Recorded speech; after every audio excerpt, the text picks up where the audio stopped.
কি কিতাব আল্লাহ পাক আমাদের জন্য নাজিল করেছেন। আসেন কোরআনের পরিচয় আমরা একটু জেনে নেই।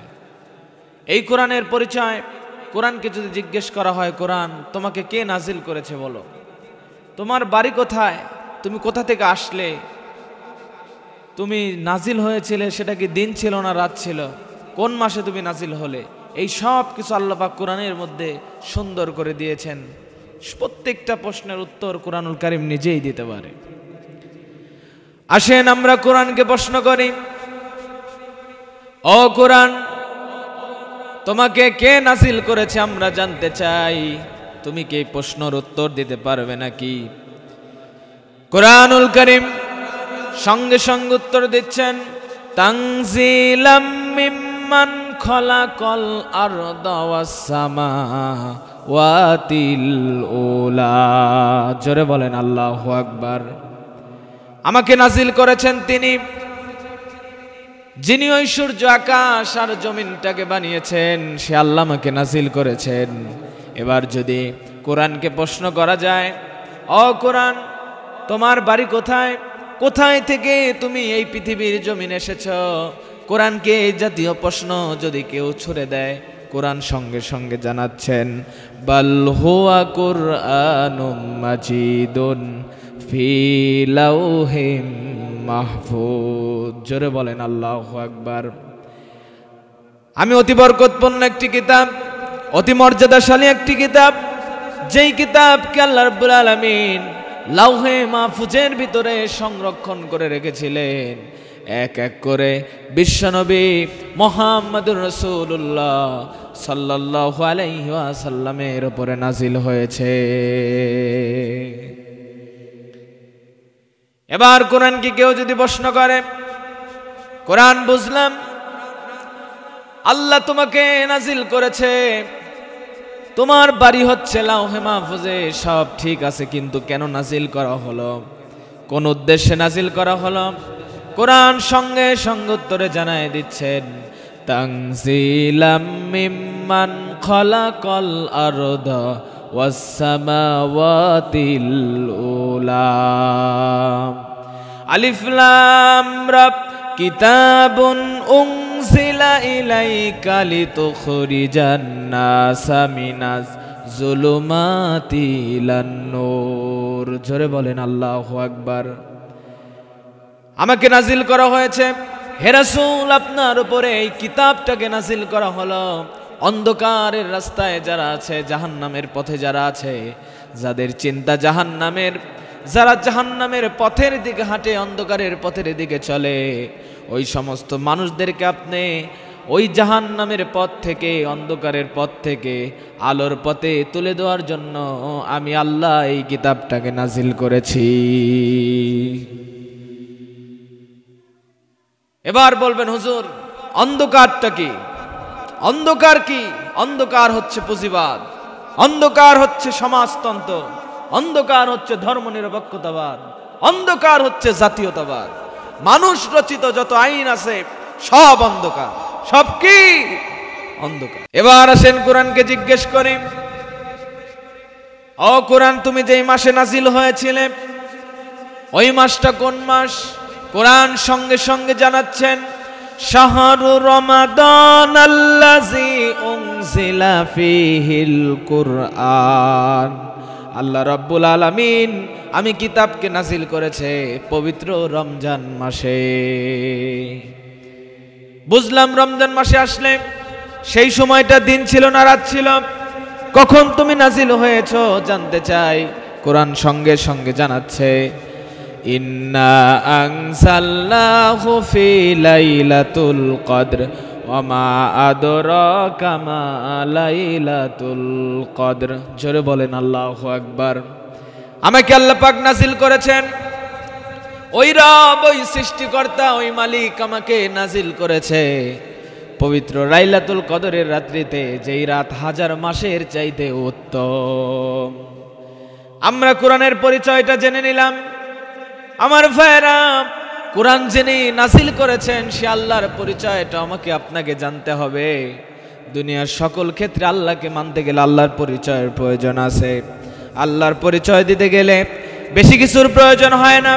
আল্লাহ রাব্বুল আলামিন কুরআনুল কারীমের ভিতরে শ্রেষ্ঠতম আয়াত, যে আয়াতটাকে আয়াতুল কুরসি বলা হয়, আল্লাহ রাব্বুল আলামিন সে আয়াতের ভিতরে বলছেন, আল্লাহু লা ইলাহা ইল্লা হুয়াল হাইয়ুল কাইয়্যুম লা তাখুযুহু সিনাতু ওয়ালা নাওম লাহু মা ফিস সামাওয়াতি ওয়া মা ফিল আরদ মান যাল্লাযী ইয়াশফাউ ইনদাহু ইল্লা বিইজনিহি। জোরে বলেন আল্লাহু আকবার। আল্লাহর পরিচয় হচ্ছে ওয়াসিয়া কুরসিয়্যু, আল্লাহ সেই সত্তা, তার একটা নির্দিষ্ট বাড়ি আছে, তার একটা নির্দিষ্ট জায়গা আছে, সেই জায়গার নাম হচ্ছে আরশে আজিম। আল্লাহ পাকের সেখানে একটা আসন আছে, চেয়ার আছে, যার নাম হচ্ছে ওয়াসিয়া কুরসি, সবচাইতে সম্মানের আসন। আমার ভাইরা, পৃথিবীতে যত রাজা, যত ক্ষমতাশালী ধর থাক না কেন, আমার আল্লাহ হচ্ছে সকল বাদশার বাদশাহ, সমস্ত ক্ষমতার দিনশালীদের সবচাইতে ক্ষমতাশালী হচ্ছে আমার আল্লাহ। আল্লাহ রাব্বুল আলামিন আবার সুন্দর করে সূরাতুল মুলক প্রথম দিকে বলছেন, তাবারাকাল্লাযী বিয়াদিহিল মুলকু ওয়া হুয়া আলা কুল্লি শাইইন কদির আল্লাযী খলাকাল মাউতা ওয়াল হায়াতা লিয়াবলুয়াকুম আইয়ুকুম আহসানু আমালা ওয়া হুয়াল আজিজুল গফুর। জোরে বলেন আল্লাহু আকবার। তিনি হচ্ছেন সমস্ত রাজত্বের মালিক, তার উপরে আর কেউ হতে পারে না। আমার ভাইয়েরা, কোরআনের পরিচয় আমরা জানলাম, আমার রবের পরিচয়টা জানলাম, কিন্তু রবের পক্ষ থেকে যেই কিতাবটা যেই নবীজির উপরে নাজিল হয়েছে, যেই মহামানবের উপরে নাজিল হয়েছে, তার সম্পর্কে জানার দরকার আছে না নাই? আছে। আমার নবী যেই কোরআনের পক্ষে দাওয়াত দিয়েছেন, নবীজি মার খেয়েছেন, রক্ত ঝরিয়েছেন, আল্লাহর নবীজিকে শিয়াবে তালিবের ভিতরে বয়কট করে রাখা হয়েছে। আমার নবীজি তায়েফের ময়দানে রক্ত ঝরিয়েছেন, উহুদের ময়দানে নবীজি দান্দার মোবারক শহীদ করেছেন। এই কোরআনের দাওয়াত দিতে গিয়া, কোরআনের পক্ষে কাজ করতে গিয়া, সুতরাং আজও বাংলাদেশে কোরআনের পক্ষে, দ্বীনের পক্ষে, ইসলামের পক্ষে কাজ করতে যাবে যারা, হকের পক্ষে কাজ করবে যারা, তাদের জীবনে বাধা আসবে, বিপত্তি আসবে, জেল আসবে, জরিমানা আসবে। আল্লাহ রাব্বুল আলামিন বলেন, ইন্নাল্লাযীনা ক্বালু রাব্বুনাল্লাহ, নিশ্চয়ই যারা বলে আমি তাদের রব, সুম্মাস্তাকামু, এর প্রতি যারা ইস্তেকামাত থাকে, অবিচল থাকে, যারা বিপদের মুখে দাঁড়ায় বলে আমাদের রব আল্লাহ, যারা ফাঁসির মঞ্চে দাঁড়ায় বলে আমাদের রব আল্লাহ, এরকম লোক আছে না নাই? সামনে ফাঁসির মঞ্চ, তাকে বলা হচ্ছে আপনাকে একটু পরে ফাঁসি দেওয়া হবে, তিনি দৌড়ায় দৌড়ায় ফাঁসির মঞ্চের দিকে যাচ্ছে। জিজ্ঞেস করা হলো, ভাই আপনাকে তো শ্বশুর বাড়ি নিয়ে যাওয়া হচ্ছে না, আপনাকে নিয়ে যাওয়া হচ্ছে ফাঁসির মঞ্চে, আপনি দৌড়ে দৌড়ে যান, এর পেছনে কারণ কি? ডাক দিয়ে বলে, শোনো, যত তাড়াতাড়ি আমার ফাঁসি হবে, আমার মালিকের সাথে তত তাড়াতাড়ি আমি সাক্ষাৎ করতে পারবো। জোরে কোন সুবহানাল্লাহ। সম্মানিত দিনী ভাইয়েরা, এই কোরআনুল কারীমের সাথে চললে, কোরআনুল কারীমের দাওয়াতগুলো দিলে বাধা আসবে, বিপদে আসবে। কোরআন মানতে গেলে বাধা আছে না নাই? আছে। কোরআনের পক্ষে দাওয়াত দিতে গেলে বাধা আছে না নাই? আছে।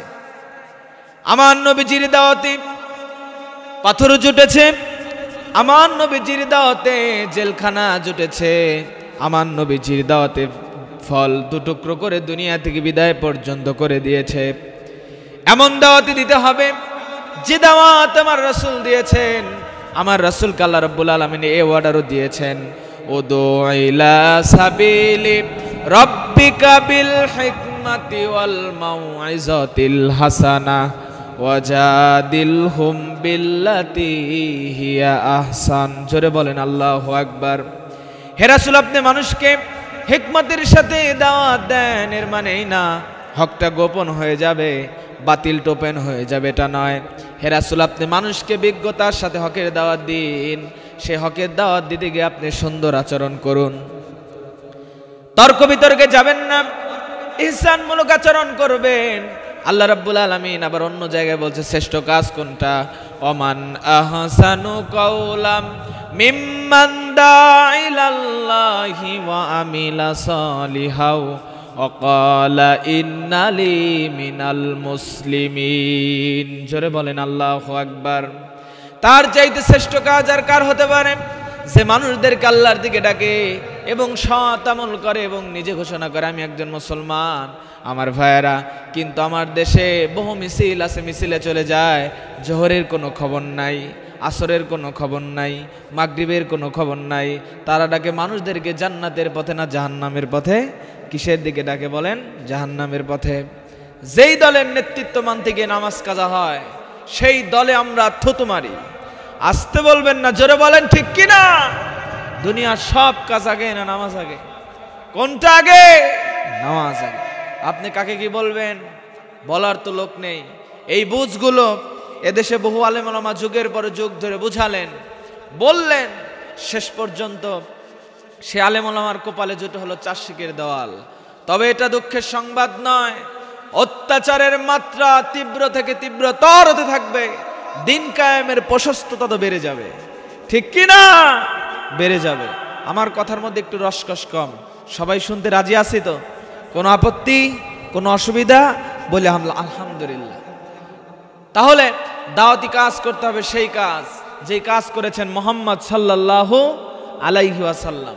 আমার নবীজির দাওয়াতে সুদখোরদের গায়ে লেগেছে, আমার নবীজির দাওয়াতে ঘুষখোরদের গায়ে লেগেছে, আমার নবীজির দাওয়াতে মানবতা ধ্বংসকারী অপচক্রান্তকারীর নেতৃত্বে দুর্গাঘাত এনেছেন আমার রাসূল সাল্লাল্লাহু আলাইহি ওয়াসাল্লাম। আমার নবীজির দাওয়াতের সিস্টেম কি দেখেন। নবীজি মক্কা থেকে মদিনায় আসলেন, তৎকালীন সময় 6 জন রাষ্ট্রপ্রধানের কাছে তিনি চিঠি লিখলেন। বিন মুহাম্মদ সাল্লাল্লাহু আলাইহি ওয়াসাল্লাম ইরা আজিমে হিরাকাল আসলিম তাসলাম, তিনি চিঠি লিখলেন। চিঠির ভিতরে সংক্ষিপ্ত আকারে লেখা আছে, হিরাক্লিয়াস তুমি ইসলাম ধর্ম গ্রহণ করো, শান্তি পাওয়া। ওই চিঠি হিরাক্লিয়াস পড়ছে আর মনে মনে চিন্তা করছে, চিঠির যে ওয়েট, আমার মনে হচ্ছে আমার পায়ের নিচের জায়গা পর্যন্ত মোহাম্মদ বিন আব্দুল্লাহ দখল করে ছাড়বে। যেরকম সুবহানাল্লাহ।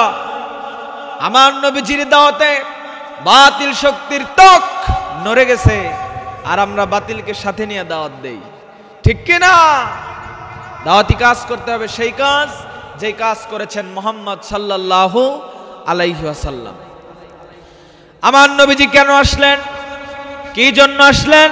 আল্লাহ রাব্বুল আলামিন কেন রাসূলকে দুনিয়াতে পাঠালেন? কি জন্য পাঠালেন? এক কথায় জবাব, আল্লাহ রাব্বুল আলামিন বলছেন, হুয়াল্লাযী আরসালা রাসূলাহু বিল হুদা ওয়া দীনিল হক লিইয়ুযহিরাহু আলাদ-দীনি কুল্লিহি ওয়ালাউ কারিহাল মুশরিকুন। জোরে বলেন আল্লাহু আকবার। হে রাসূল, আপনাকে পাঠানো হয়েছে এই পৃথিবীতে যেই সমস্ত তন্ত্রমন্ত্র আছে, যেই সমস্ত বিধিবিধান আছে, যেই সমস্ত দল আছে, সমস্ত দলকে উৎখাত করে শুধুমাত্র একমাত্র আমি আল্লাহর জমিনে, আমি আল্লাহর আইনকে প্রতিষ্ঠিত করা লাগবে। শুধুমাত্র একমাত্র আল্লাহর আইন প্রতিষ্ঠিত করা লাগবে। কিন্তু দুটাকেই মিলেমিশে রাখতে চায়, হক এবং বাতিলকে যারা দুটাকে মিলেমিশে রাখতে চায়, কোরআনের ভাষা আল্লাহ পাক তাদেরকে মুনাফিক বলেছেন। কি বলেছেন? মুনাফিক বলেছেন।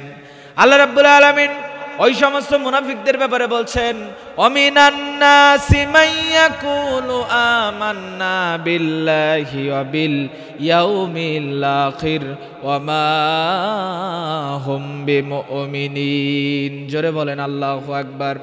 মানুষের ভিতরে এমন কিছু মানুষ আছে যারা বলে ঈমান এনেছি, আল্লাহর প্রতি বিশ্বাস করে নিয়েছি, নাই কেন পারে নাই? তাদের ভিতরে একটা নীতি নয়, তাদের ভিতরে আছে 2 নীতি। আমরা কয় নীতিতে বিশ্বাসী হব? এক নীতি। কয়টা পথ ধরবো? এক পথ। কার পথ? আল্লাহর পথ। সেই দলটা হবে কার দল? আল্লাহর দল। আলা ইন্না হিজবাল্লাহি হুমুল গালিবুন। আর তোমরা জেনে রেখে দিও, সাবধান বাণী করে দিলাম, আমি আল্লাহর দলটাই কিন্তু বিজয়ী হয়ে যাবে। সুবহানাল্লাহি ওয়া বিহামদিহি। তাহলে আমাদেরকে দুনিয়া থেকে আল্লাহর দল করে যেতে হবে, কারণ আমাদের সবার সামনে হাসর আছে। সেদিন সবাইকে হাসরের ময়দানে আমাদেরকে উপস্থিত হতে হবে। সেদিন হার জিতের দিন। কেউ হেরে যাবে, কেউ জিতে যাবে। যারা হেরে যাবে তারা জাহান্নামে চলে যাবে, আর যারা জিতবে তারা জান্নাতে চলে যাবে। তাহলে আমরা দুনিয়াতে দল করব যেই দল ইসলাম আছে না মানুষ বেশি? ইসলাম আছে যেখানে আমরা আছি সেখানে, ইসলাম নাই যেখানে আমরাও নাই সেখানে। সম্মানিত দিনী ভাইরা, ভূমিকা আর লম্বা করব না, মূল আলোচনার দিকে চলে যাই। আমি আপনাদের সামনে আল্লাহর পক্ষ থেকে নাজিলকৃত মহাগ্রন্থ ঐশীবাণী পবিত্র কুরআনুল কারীমের বনি ইসরাঈলের প্রথম একটি আয়াত তেলাওয়াত করেছি। এই আয়াতকে সামনে রেখে সংক্ষিপ্ত কিছু আলোচনা আমি আপনাদেরকে শুনিয়েই এখান থেকে বিদায় নেব ইনশাআল্লাহ। সম্মানিত ভাইয়েরা, তবে দুই একটা কথা না বললেই নয়। আমরা যত জায়গায় দীর্ঘ 15.5 বছর ওয়াজের জন্য গিয়েছি, আলেম ওলামারা গিয়েছে, আমাদেরকে বলা হয়েছে হুজুর ওয়াজ যাইতেই করেন, খবরদার রাজনীতির কোনো বক্তব্য দিবেন না, হুজুর ভুলে যাবেন না এলাকাকার, হুজুর খবরদার রাজনীতির কোনো কথা বলবেন না। আপনারাই বলেন তো বাজান, বাংলাদেশে কোনো বক্তা, কোনো ইসলামিক স্কলার সেইভাবে কি কোনো দলকে টার্গেট করে কোনো দিন কি রাজনীতির কোনো বক্তব্য দিয়েছে? দেয় নাই। সুতরাং আমিও কোনো বক্তব্য রাজনীতির হবে না।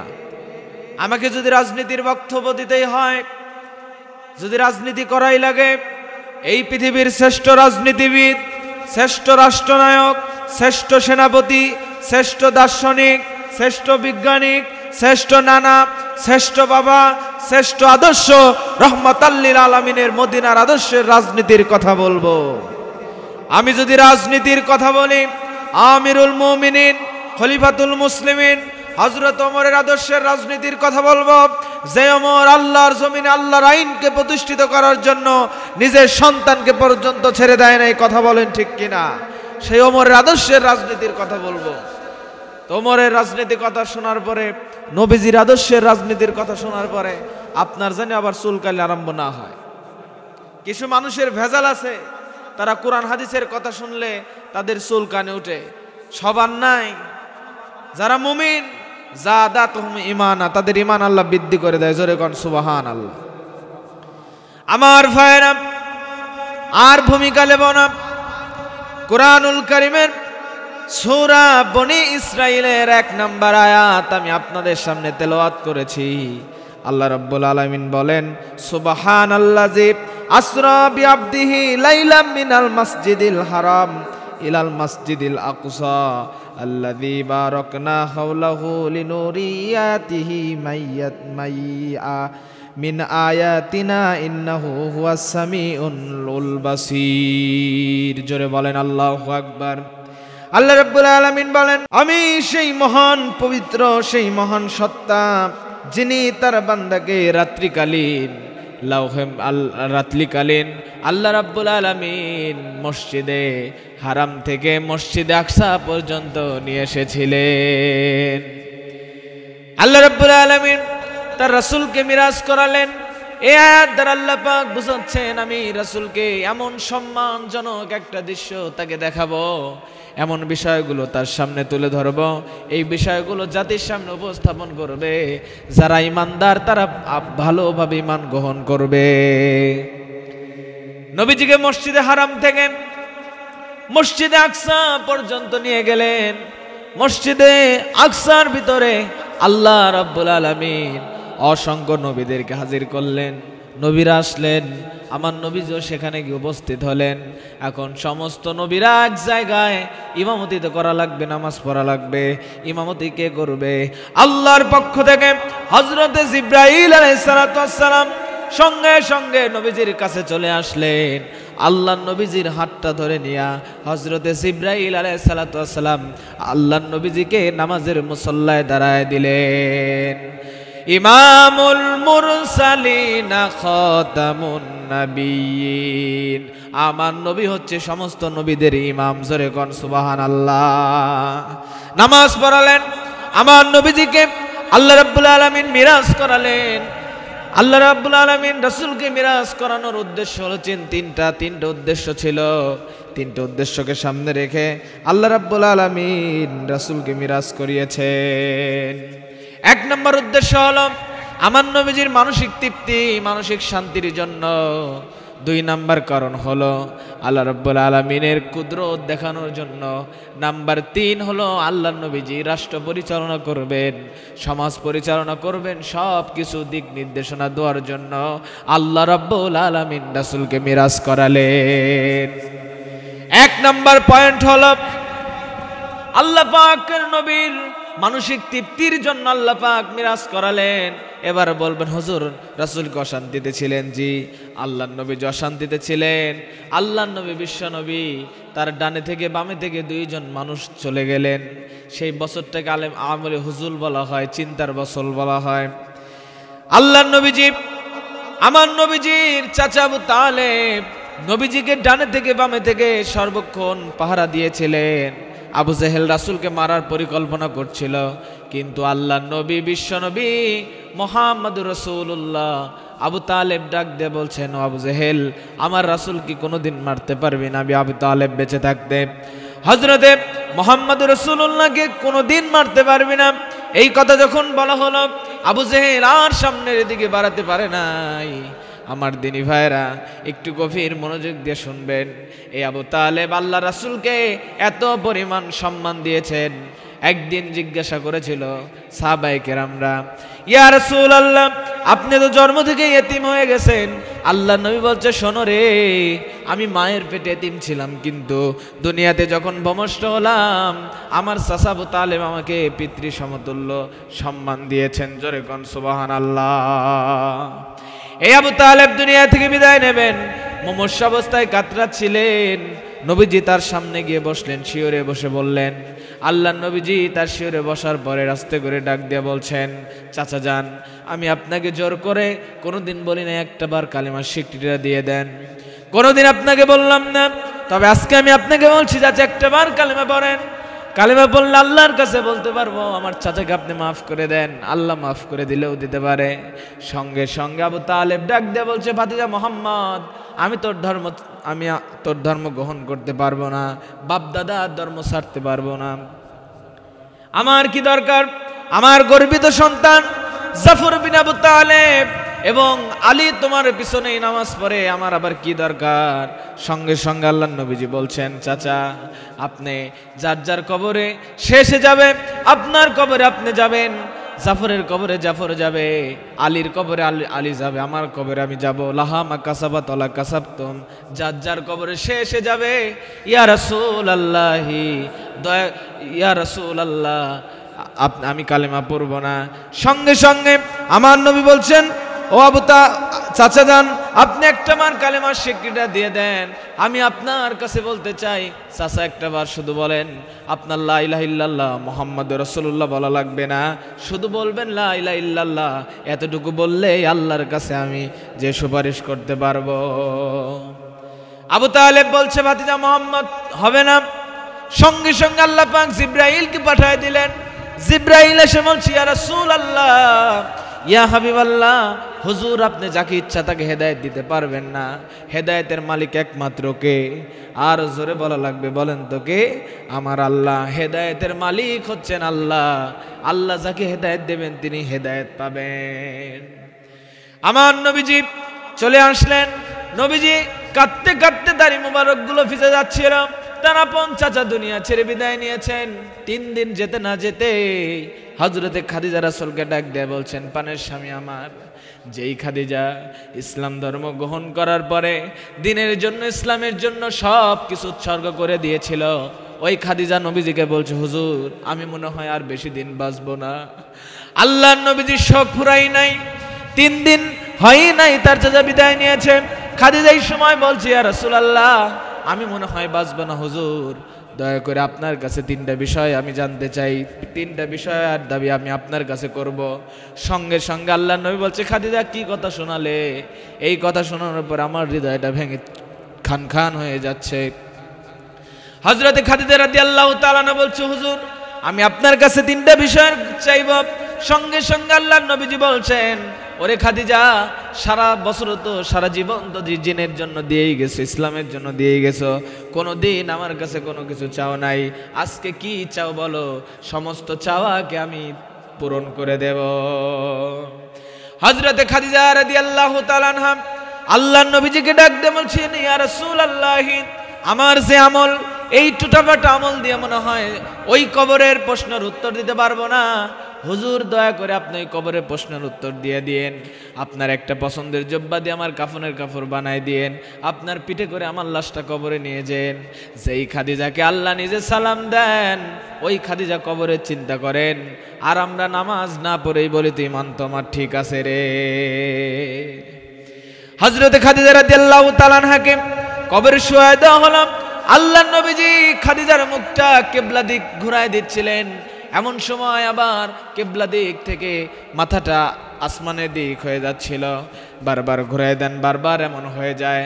হযরতে জিবরাইল আলাইহিস সালাতু ওয়াস সালাম আসলেন, আল্লাহর নবীজিকে বলছেন, ইয়া রাসূলুল্লাহ, খাদিজার মাথা কিবলার দিকে করবেন না। খাদিজার মাথার সম্পর্ক আল্লাহর আরশে আজিমের সাথে সম্পর্ক হয়ে গেছে। জোরে কোন সুবহানাল্লাহ। আমার ভাইরা, ওই বছরেই নবীজির আপন চাচা আবু তালেব দুনিয়া থেকে বিদায় নিলেন, খাদিজাও চলে গেলেন। নবীজি মন খারাপ করে বসে আছেন, মনটা বেজার রাসূলের। আল্লাহর পক্ষ থেকে জিবরাইল আমিন চলে আসছে। জিবরাইল আমিন এসে ডাক দিয়ে বলছেন, ইয়া রাসূলুল্লাহ, আল্লাহ পাকের অর্ডার হলো, আল্লাহ পাক আপনাকে ইসরাহ করবেন, মিরাজ করাবেন, মিরাজ করাবেন। এই কথা বলার সঙ্গে সঙ্গে আল্লাহর নবী বিশ্ব নবী মুহাম্মদ রাসূলুল্লাহ সাল্লাল্লাহু আলাইহি ওয়াসাল্লামকে পবিত্র করলেন। পবিত্র করে আল্লাহর নবীজিকে হযরতে জিবরাইল আলাইহিস সালাতু ওয়াস সালাম মসজিদে হারাম থেকে মসজিদে আকসায় নিয়ে আসলেন। আল্লাহর স্পেশাল ফ্লাইট পাঠায় দেওয়া হলো, বুরাক নামক যানবাহন পাঠায় দিয়া আল্লাহ রাব্বুল আলামিন এত দ্রুতগামী যানবাহন পাঠায় দিলেন যে যানবাহনে চড়ে আল্লাহর নবীজি প্রথম আসমানে, দ্বিতীয় আসমানে, চতুর্থ আসমানে, সপ্তম আসমান পর্যন্ত আল্লাহর আরশে আজিমে চলে গেছে। জোরে কোন সুবহানাল্লাহ। আল্লাহ রাব্বুল আলামিন তার রাসূলকে জান্নাত দেখালেন, জাহান্নাম দেখালেন। জান্নাত এবং জাহান্নাম দেখলেন, সবকিছু ঘুরে ঘুরে দেখতেছিলেন। এমন সময় নবীজি জাহান্নামের দিকে লক্ষ্য করলেন, জাহান্নামের ভিতরে অধিক অংশই হলো মহিলা মানুষ। আল্লাহর নবী ফেরেশতাদেরকে জিজ্ঞেস করলেন, ও ফেরেশতারা, জাহান্নামের ভিতরে অধিক অংশ মহিলা মানুষের পিছনে কারণ কি? ফেরেশতারা ডাক দিয়ে বলছে, হুজুর, এই জাহান্নামের ভিতরে অধিক অংশ মহিলা মানুষ, তার কারণ হলো এরা স্বামীর প্রতি অকৃতজ্ঞ। জোরে বলেন নাউজুবিল্লাহ। স্বামীর প্রতি অকৃতজ্ঞ। আল্লাহ রাব্বুল আলামিন সুন্দর করে তার রাসূলকে সবকিছু দেখালেন।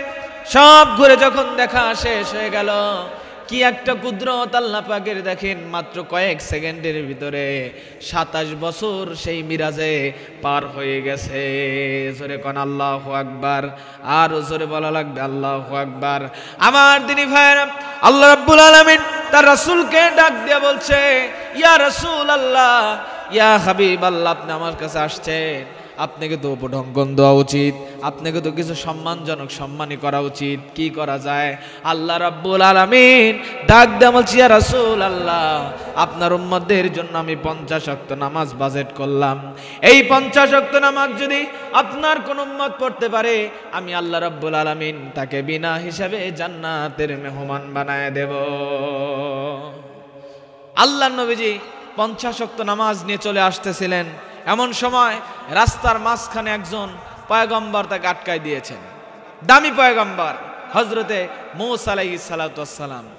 হুজুর, আল্লাহ পাক আপনাকে উপঢঙ্গন স্বরূপ, সম্মান স্বরূপ কি দিয়েছেন আপনাকে? আল্লাহ নবী বলছেন, আল্লাহ পাক আমাকে আমার উম্মতদের জন্য 50 ওয়াক্ত নামাজ দিয়েছেন। হযরতে মূসা বলছেন, ইয়া রাসূলুল্লাহ, আপনার উম্মতরা 50 ওয়াক্ত নামাজ পড়তে পারবে না, আপনি আল্লাহর কাছে যান, নামাজ কমায় নিয়ে আসেন। আল্লাহ নবী বলছেন, আমি পেয়েছি খুশি, আমার উম্মতরা পাবে, তারাও খুশি হবে, কিন্তু তুমি উল্টাপাল্টা কথা বলছো। বলছে, হুজুর, আপনি আমার চাইতে সম্মানজনক নবী, তবে আমি কিন্তু আপনার আগে একদল উম্মত চষায় আসছি। আল্লাহ পাক আমাকে অর্ডার করেছিলেন গরু কুরবানি করো। আমার কওমের লোকের আমাকে বলল, সেই গরুর কালার হবে কেমন, নেজ হবে খাটো না বড়, ন্যাংরা হবে না খোরা হবে, মোটা হবে না তাজা হবে, এমনভাবে বিভ্রান্তিমূলক প্রশ্ন আমাকে ছুড়ে দিল। সুতরাং হুজুর, আপনার উম্মতরা 50 ওয়াক্ত নামাজ পড়তে পারবে না, আল্লাহর কাছ থেকে নামাজ আপনি কমায় নিয়ে আসেন। আমার নবী যাবেনই না, জোর করে তাকে পাঠায় দেওয়া হলো। তিনি আল্লাহর কাছে গিয়ে বলছেন, আল্লাহ আমি তো চলেই গিয়েছিলাম, কিন্তু রাস্তার মাঝখানে একজন তোমার নবী আমাকে আটকায় দিয়েছে। আল্লাহ রাব্বুল আলামিন বলছেন, ইয়া রাসূলুল্লাহ, এমন একজন নবীর নাম তুমি নিলে সেই নবী আমাকেই ছাড়ে না। সেই মুসা 50 ওয়াক্ত নামাজ যাও আমি বাদ দিয়ে ডান পাশের সংখ্যা কেটে দিয়া 5 ওয়াক্ত নামাজ তোমাদের জন্য ফরজ করে দিলাম, তোমাদের উম্মতদের জন্য ফরজ করে দিলাম। 5 ওয়াক্ত নামাজ যদি কোনো তোমার ইমানদার মুমিন বান্দার আদায় করতে পারে, আমি আল্লাহ রাব্বুল আলামিন তাদের জীবনের গুনাহ মাফ করে দেব, জান্নাতের মেহমান বানায় নেব। জোরে কোন সুবহানাল্লাহ। 5 ওয়াক্ত নামাজ পড়তে হবে, নামাজ ছেড়ে দেওয়া যাবে না। আল্লাহর সাথে সম্পর্কের প্রথম কন্ডিশন হচ্ছে নামাজ। নামাজ ছাড়া ছেড়ে দেবে, তারা কোনোদিনও সফল কাম হতে পারে না। নামাজের সাথে সম্পর্ক থাকতে হবে। তুই আমার সাথে প্রেম করবি রে বান্দা। বান্দা যখন তাহাজ্জুদের জন্য নামাজে দাঁড়িয়ে যায়, এটা যদিও অপশনাল কিন্তু বিশাল বড় সওয়াবের কাজ। আমার নবীজির তাহাজ্জুদ পর্যন্ত কাজা হয় নাই। একটা রাত্রিতে নবীজির তাহাজ্জুদের নামাজ মিস হয়েছিল। কোন রাত্রিতে? আম্মা জান আয়েশা বলেন, এক রাত্রিতে নবীজির জন্য বিছানা নরম করে দিয়েছিলাম। বিছানা নরম করে দেওয়ার জন্য ফজরের সময় তিনি চেতন পেলেন, তাহাজ্জুদের সময় চেতন পান নাই। না জাগা পেয়ে বলছেন, আয়েশা রে, আজকে আমার দারুণ ক্ষতি করে ফেলেছো, তাহাজ্জুদটা কাজা হয়ে গেছে। যেই নবীজি তাহাজ্জুদের নামাজ কাজা করে আফসোস করেন, সেই নবীর উম্মতরা 5 ওয়াক্ত নামাজ বাদ দিয়ে বলে, ইমান ঠিক আছে রে। কথা বলেন ঠিক না ঠিক? সুতরাং আল্লাহর সাথে সম্পর্কের ফার্স্ট মাধ্যম হচ্ছে নামাজ। আল্লাহর সাথে সম্পর্ক করা লাগবে, আল্লাহর সাথে ভালোবাসা করতে হবে, প্রেমে মুগ্ধ হতে হবে। কারণ আমার আল্লাহ আমাকে বেশি ভালোবাসেন, ঠিক না ভাই ঠিক? আমার আল্লাহ আমাকে ভালোবাসেন, আমিও আল্লাহকে ভালোবাসি। ভালোবাসা তো এক পক্ষ হয় না, ভালোবাসা তৈরি করার জন্য পক্ষ 2টা লাগে, ঠিক না ভাই ঠিক ভাই? পক্ষ 2টা লাগে, পক্ষ 2টা লাগবে ভালোবাসা করতে হলে। আল্লাহর সাথে আল্লাহ বলছে, বান্দারে তোর ভালোবাসা একটু দুর্বল, আমি তোর জন্য সবল হয়ে যাব। ইজা তাকাররাবুল আব্দু ইলাইয়া, যদি কোনো বান্দা আমার দিকে হেঁটে হেঁটে আসে, আমি তার দিকে দৌড়ে দৌড়ে যাই। জোরে কোন সুবহানাল্লাহ। বান্দা যখন আজান শুনে মসজিদে আসে, ওযু বানায়, হাতের সগীরা গুনাহগুলো মাফ হয়ে যায়। মুখমণ্ডল যখন ধৌত করে, মুখের সগীরা গুনাহগুলো মাফ হয়ে যায়। মাথা যখন মাসে করে, মাথার সগীরা গুনাহগুলো মাফ হয়ে যায়। 2 হাত যখন ধৌত করে, 2 হাতের সগীরা গুনাহগুলো মাফ হয়ে যায়। 2 পা যখন ধৌত করে, 2 পায়ের সগীরা গুনাহগুলো মাফ হয়ে যায়। মসজিদে যখন চলে যায়, হাইয়া আলাস সালাম হাইয়া আলাল ফালাহ, প্রতি কদমে কদমে আল্লাহ পাক 10টি করে নেকি তার আমলনামায় লেখা শুরু হয়ে যায়। মসজিদে যখন চলে আসে, নামাজে যখন দাঁড়ায় যায়, নামাজের প্রথম কাতারে বান্দা যখন সর্বপ্রথম দাঁড়ান, আল্লাহ সঙ্গে সঙ্গেই বান্দার মেহমান হয়া তার সামনে দাঁড়ায় যান। জোরে কোন সুবহানাল্লাহ। বান্দা যখন বলে আলহামদুলিল্লাহি রাব্বিল আলামিন, আল্লাহ বলছে হামিদানি আব্দি আর রহমানির রহিম, মাসালাই আব্দি মালিক ইয়াউমিদ্দিন মাজ্জানিন আব্দি ইয়্যাকা নাবুদু ওয়া ইয়্যাকা নাস্তাইন যখন বলে, তখন বলে হাযা বাইনা বাইনা আব্দি, ও বান্দা এতক্ষণ নামাজে দাঁড়িয়ে দাঁড়িয়ে কি চাইলি? পান খুলে চাওয়া শুরু কর। ইহদিনাস সিরাতাল মুস্তাকিম থেকে শুরু করে নিয়া ওয়ালাদ-দাল্লিন পর্যন্ত বান্দা যখন বলে, আল্লাহ বলে, বান্দারে নামাজে দাঁড়িয়ে দাঁড়িয়ে যা চাইলি সব কবুল করলাম, আরো কিছু চাওয়া আছে নাকি? বান্দা যখন আল্লাহু আকবার বলে রুকুতে চলে যান, আল্লাহ তখন অস্থির হয়ে যান। সামি আল্লাহু লিমান হামিদা রব্বানা লাকাল হাম হামদান কাসীরান তাইয়িবান মুবারাকান ফি, আল্লাহ তখন আরো অস্থির হয়ে যান। বান্দা যখন সিজদায় পড়েন, আল্লাহ সমস্ত ফেরেশতাদেরকে ডাক দেন, ও ফেরেশতারা দেখ, এরা আমাকে দেখে নাই, আমার জান্নাত দেখে নাই, জাহান্নাম দেখে নাই, আমার রাসূলকে দেখে নাই, কিন্তু কোরআনকে রিসার্চ, আফালা ইয়াতাদাব্বারুনাল কোরআন, কোরআনকে গবেষণা করে রিসার্চ করে আমাকে চিনে খুঁজে পেয়েছে। ও ফেরেশতারা তোরা সাক্ষী রাখ, ও ফেরেশতারা তোরা জেনে রাখ, এই সমস্ত মুহসিনিন বান্দাদের জন্য আমি আমার 8টি জান্নাতকে ওয়াজিব বানায় দিলাম। জোরে বলেন সুবহানাল্লাহ, আরো জোরে বলেন সুবহানাল্লাহ। আল্লাহ রাব্বুল আলামিন আমাদের সবাইকে বুঝার তৌফিক দান করুক। সকলেই বলেন আল্লাহুম্মা আমিন, আরো জোরে আল্লাহুম্মা আমিন। আল্লাহ পাক আমাদেরকে দিনের সঠিক বুঝ দান করুক। সকলে বলেন আমিন।